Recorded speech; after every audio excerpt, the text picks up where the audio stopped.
Welcome to my YouTube channel. Today we are going to start division. This is from class 9 NCERT book, how we have to divide the polynomials. This we will learn. See?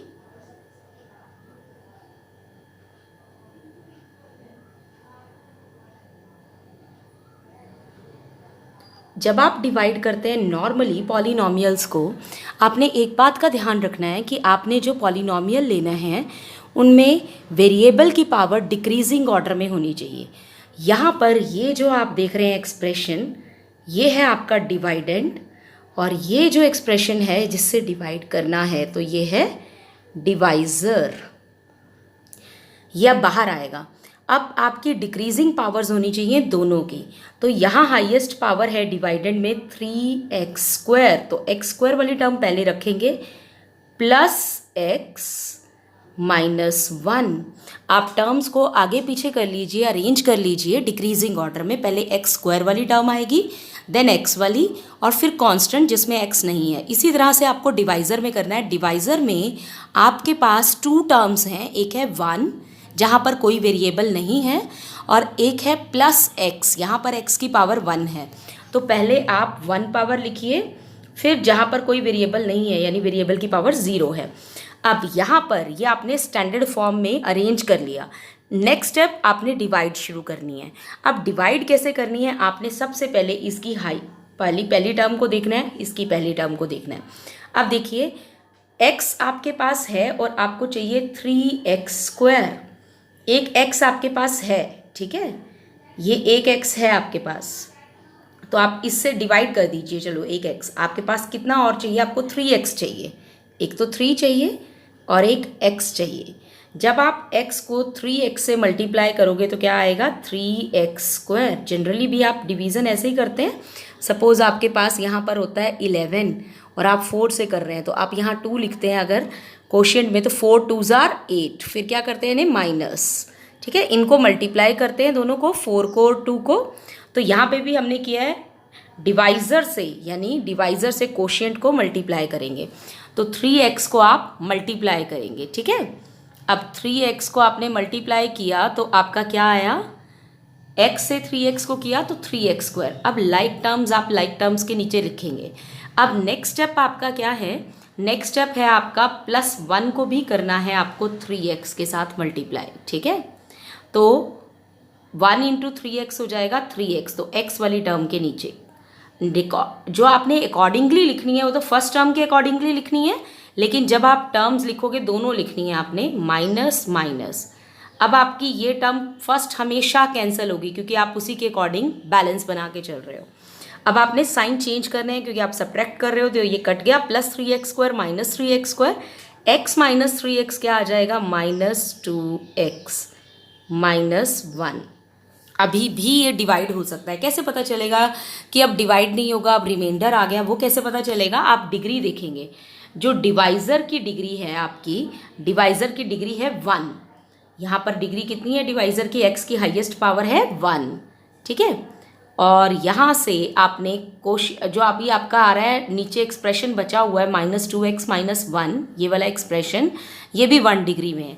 जब तक degree same रहेगी तब भी divide हो जाएगा, less होगी तब नहीं डिवाइड होगा, ठीक है। यानी यहाँ पर डिवाइज़र में अगर डिग्री 1 है तो रिमाइंडर की डिग्री 0 आनी चाहिए, यानी कांस्टेंट आना चाहिए रिमाइंडर, वहाँ पर कोई वेरिएबल नहीं होना चाहिए। तो अब आपके पास x है और आपको चाहिए -2x। अगर आप इसको देखें x और ये है -2x, तो आपके पास x तो है तो आपको -2 और चाहिए। तो अब आपने -2 लिखना है यहाँ पर। -2 से x को मल्टीप्लाई करेंगे, आ गया -2x, और साथ में +1 को भी करेंगे -2 के साथ, तो -2। अब आप साइन चेंज कर देंगे क्योंकि सब्ट्रैक्ट करना है, माइनस का प्लस, ये भी माइनस का प्लस, ये कैंसिल होगी फर्स्ट टर्म। -1 + 2 कितना आ गया, 1, ठीक है। तो इसका मतलब this is the quotient and this is the remainder. ये है हम कैसे डिवाइड करते हैं। हम एक और एग्जाम्पल करेंगे ताकि आपको और क्लियर हो जाए, ठीक है। तो अब एक और एग्जाम्पल लेते हैं हम यहाँ से।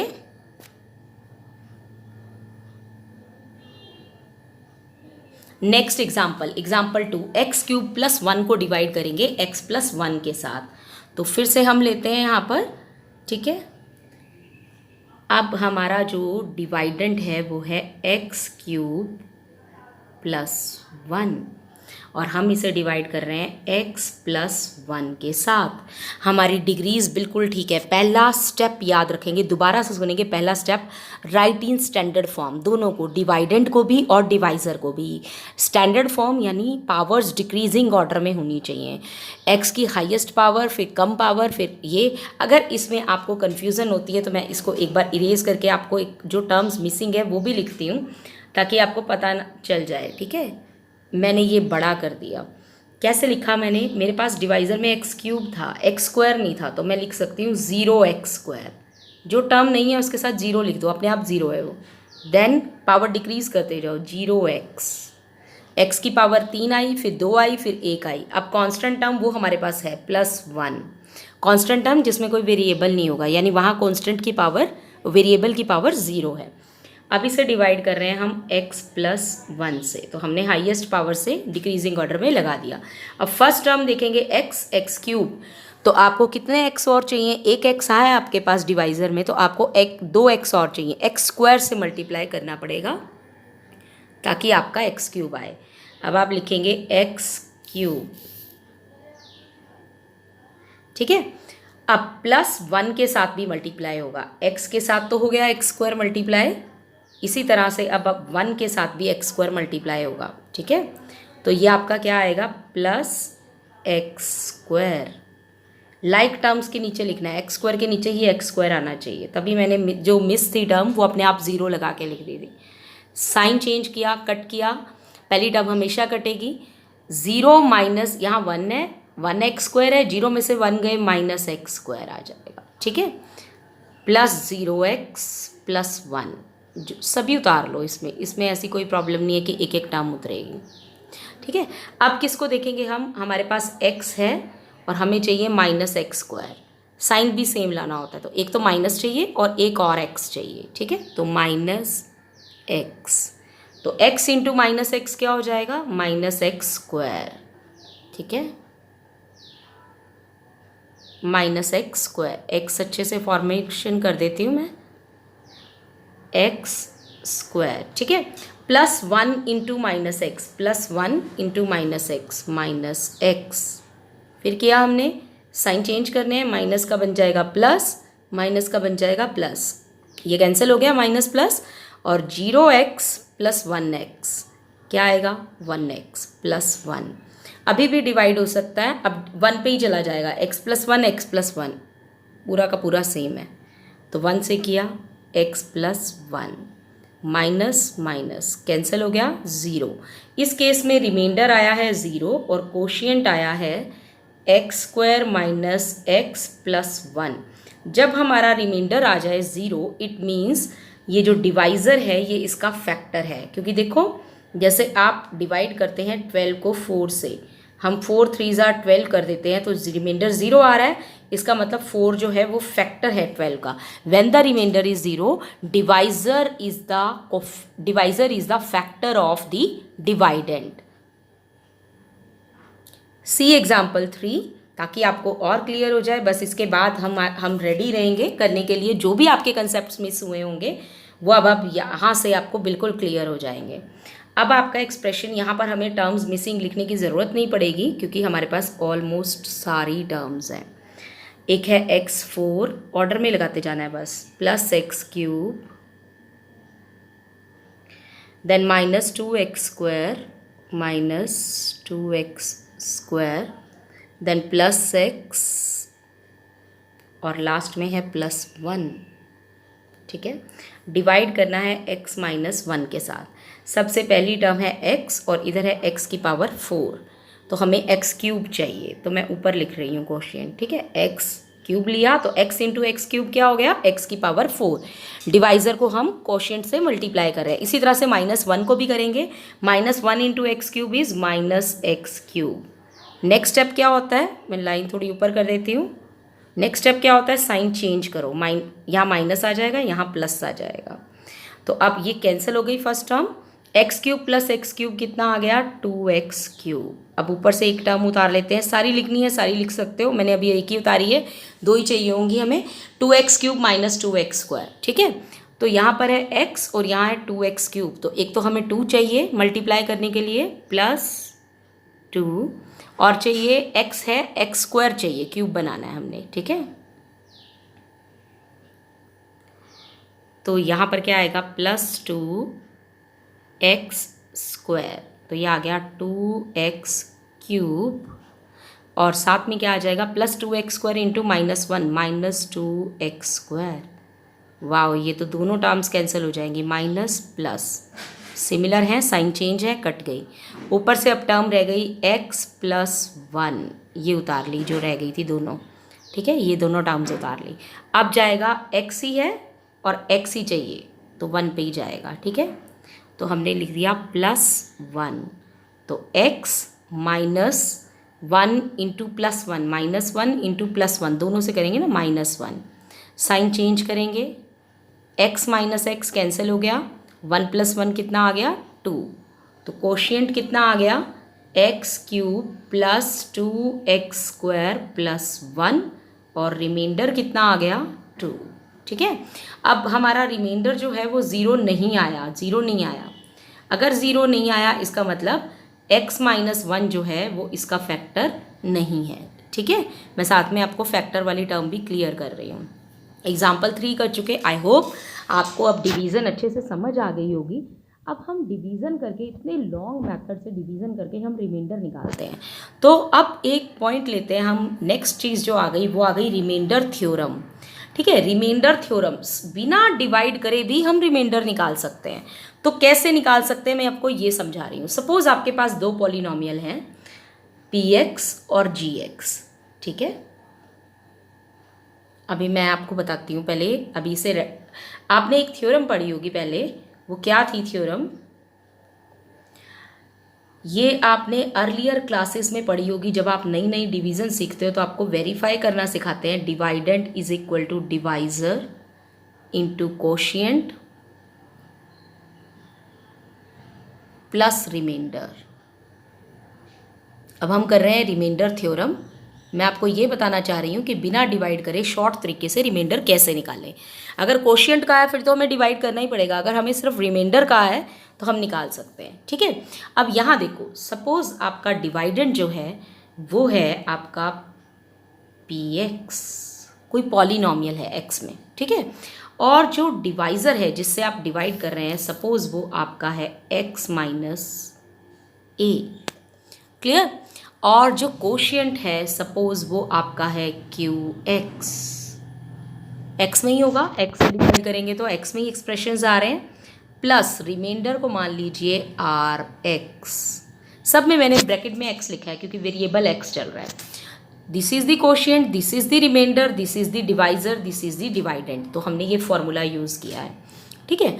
अब जब हम x को a, अब यहाँ पर हमें हमारा जो डिवाइज़र है वो क्या है x - a, ये है हमारा डिवाइज़र। अब अगर मैं डायरेक्टली x को a पुट करूँ, क्या पुट करूँ, डिवाइज़र x - a है, सपोज़ मैं x को a पुट करती हूँ, x को a पुट करती हूँ, वो मैं बताती हूँ कैसे पुट किया। मैंने x की वैल्यू a पुट कर दी तो क्या होगा, यहाँ आ जाएगा p, x की जगह क्या आ जाएगा a, और यहाँ क्या हो जाएगा, x को a पुट कर दिया तो a - a क्या हो जाएगा 0 इंटू qx प्लस rx। अब 0 से मल्टीप्लाई करके सब चीज़ क्या हो जाती है 0, तो 0 इंटू qx भी क्या हो गया 0, ख़त्म, ये वाली टर्म ख़त्म आपकी। तो यहाँ तो कुछ आएगा नहीं, ये तो 0 हो गई। तो राइट साइड पे बचा सिर्फ rx, इनफैक्ट ra, रिमाइंडर। मैं a भी नहीं लिखती हूँ, रिमाइंडर, खाली रिमाइंडर बचा यहाँ पर, और रिमाइंडर किसके इक्वल आ गया pa के। तो यही मैं आपको बताना चाह रही थी। अब मैं बताऊंगी कि हम रिमाइंडर कैसे निकाल सकते हैं। Remainder is equal to pa, तो हम सीधा a पुट कर सकते हैं। अब ये a क्या है, सपोज अब ये a आया कहाँ से, आपको ये पता होगा तभी तो पता चलेगा कि आपको क्या पुट करना है। जैसे यहाँ a क्यों पुट किया, तो यहाँ से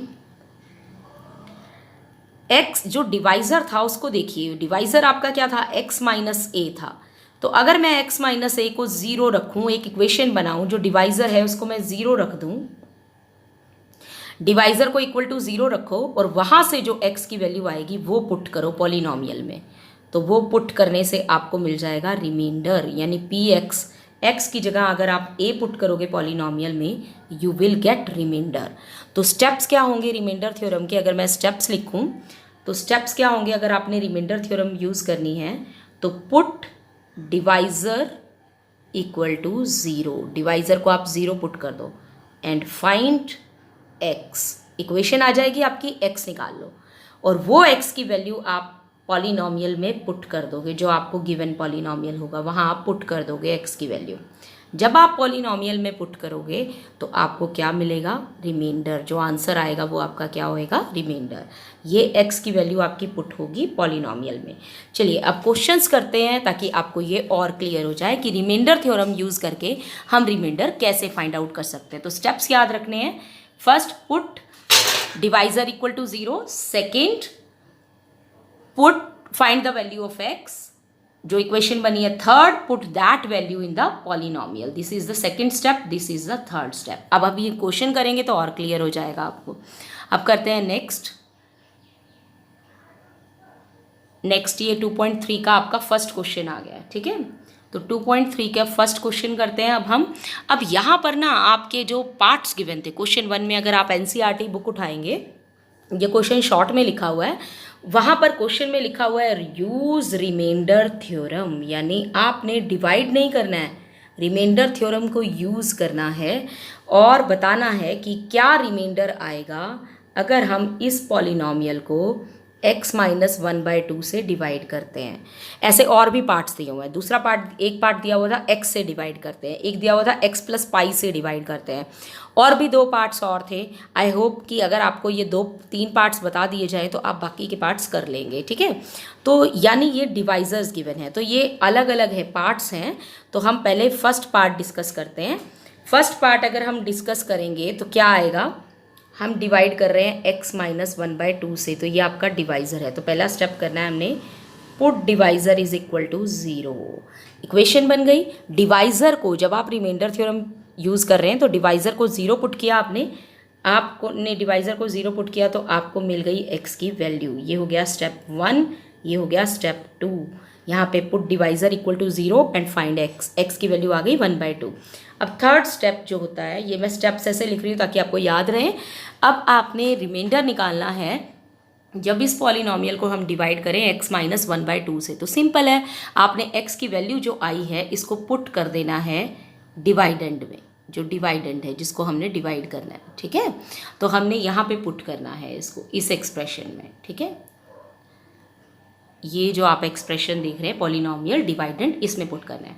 तो एक्सप्रेशन क्या है, x की power 4 plus 3x square plus 3x plus 1। तो अब हम डायरेक्टली x की वैल्यू हाफ इसमें पुट कर देते हैं, हाफ की power 4, 3 half square plus 3 into half, जहाँ जहाँ x है वहाँ मैंने 1/2 लगा दिया। अब इसे सिंप्लीफाई करेंगे, जो सिंप्लीफाई करके आंसर आएगा that will be the remainder. This is how you can find remainder without any division, ठीक है। लेकिन यहाँ क्वेश्चन नहीं मिलता है आपको। 1/16, 2 की पावर 4 हो जाएगा 16, 1 की पावर 4 1 ही रहेगा, प्लस 3/1 का स्क्वायर 1, 2 का स्क्वायर 4, तो 3/4, 3 इंटू 1/4 इज 3/4 प्लस 3/2 प्लस 1, 1/1 लिख लेते हैं। अब इनका एलसीएम लेते हैं, 16 एलसीएम आएगा, 16 एलसीएम आ गया।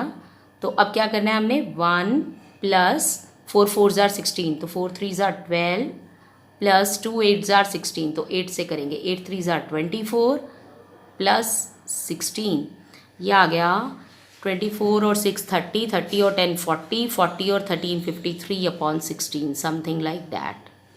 तो दिस इज़ हाउ, आपको स्टेप्स याद रखना है। डिवाइज़र को 0 पुट किया, x की वैल्यू निकाली सेकंड स्टेप में, थर्ड में वो x की वैल्यू पॉलिनॉमियल में पुट कर दी, सॉल्व किया, जो आंसर आया दैट इज़ योर रिमाइंडर, ठीक है। अब इसी में नेक्स्ट स्टेप करेंगे, अब डिवाइड करना है नेक्स्ट पार्ट में x से। तो डिवाइज़र है x, तो हमने x को पुट कर दिया डिवाइज़र को 0, तो हमारा सेकंड स्टेप कम हो गया क्योंकि x की वैल्यू पुट करने से ही आ गई। डिवाइज़र सिर्फ x था तो x को हमने 0 पुट कर दिया। तो सेकंड स्टेप में फर्स्ट स्टेप को उससे ही हमारी सेकंड स्टेप की वैल्यू आ गई x की 0। तो अब हम यहाँ पे पुट करेंगे 0 की power 4 plus 3 into 0 square plus 3 into 0 plus 1। अब ये सारी टर्म्स 0 हो जाएंगी, सिर्फ आपके पास बचेगा 1। सो रिमाइंडर इज़ 1। ठीक है, उसके बाद ये हमने डिवाइड किया x से। नेक्स्ट है हमने x प्लस पाई से डिवाइड करना है। ठीक है, इससे डिवाइड करना है। यहाँ पर मुझे पाई का सिंबल नहीं मिला था बट यहाँ पर पाई का सिंबल ये है। तो हमारा डिवाइज़र जो है ये है, डिवाइडेंड हर एक में यही चल रहा है। तो हमने इसको 0 करा और x की वैल्यू आ गई माइनस पाई। पाई की वैल्यू आप 22/7 पुट नहीं करेंगे जब तक आपको गिवन नहीं दी है, तो आप पाई को पाई ही रहने दीजिए। अब x की वैल्यू माइनस पाई इस एक्सप्रेशन में पुट कीजिए। माइनस पाई की पावर 4 3 इंटू माइनस पाई का square plus 3 into pi plus 1। अब माइनस की पावर 4, इवन माइनस को 4 टाइम्स मल्टीप्लाई करेंगे, माइनस माइनस माइनस माइनस, ये माइनस इसके साथ कैंसिल, ये माइनस इसके साथ कैंसिल, यानी अगर इवन होंगे माइनस तो आपके कैंसिल हो जाएंगे, तो प्लस आ जाएगा। ठीक है, प्लस आ गया, प्लस पाई की पावर 4। ऐसे ही यहाँ पे भी इवन पावर है तो ये माइनस प्लस में हो जाएगा, plus 3 pi square plus 3 pi plus 1। अब पाई की वैल्यू तो पुट करनी नहीं है तो हमारा ये आंसर आ गया है। रिमाइंडर आ जाएगा pi raise to power 4 plus 3 pi square plus 3 pi plus 1। This is the answer.